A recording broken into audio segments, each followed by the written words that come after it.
पत्नी से पति का बहुत लगाव था। उसने कहा मैं तुम्हें कभी नहीं छोड़ना चाहता। बोले एक उपाय है और भगवान से मांगो। उसने कोई ध्यान नहीं दिया। दोनों का जब शरीर छूटा और एक राजा की राजकुमारी बनी हो, पर उसी राजा के यहाँ जहाँ बहुत से हाथी रहते थे उनमें हाथी का बच्चा बन करके वो आया, तो वो भी नव किशोर अवस्था का हाथी हुआ, रो रहा था। राजकुमारी भजन करने वाली थी, उसने दृष्टि से देखा कि मेरा पति हाथी की योनि में आया है।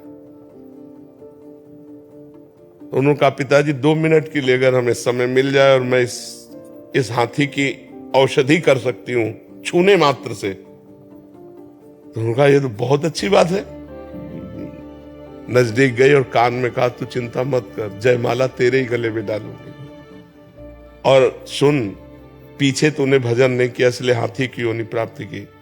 अब अगर तू मेरी बात मान ले, अब राम राम कृष्ण कृष्ण जप ले, तो अब हमारा तुम्हारा मिलन भगवान के यहाँ होगा, क्योंकि अब मैं चूकूंगी नहीं, अब तेरे में नहीं फंसूंगी। तेरे में फंसने के कारण मुझे राजकुमारी जन्म हुआ नहीं, मैं भगवान को प्राप्त हो जाती।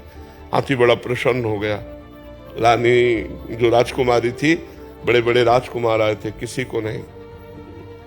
तब सबने मजाक बना दिया कि राजकुमारी पागल हो गई। तब उसने कहा पागल नहीं हुई हूं, अपने पूर्व जन्म की बात बताकर कहा मैं इसी हाथी के साथ रहूंगी।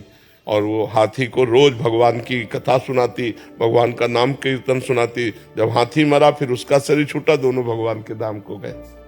तो इसके चरित्र से लगता है कि यदि हम दोनों काफी समय तक साथ रहना चाहें तो भगवान से पास करवाना पड़ेगा। भगवान से भजन कर, दोनों भजन करें और भगवान पास कर दे, तो हो सकता है कि 1-2 जन्म और साथ मिल जाए।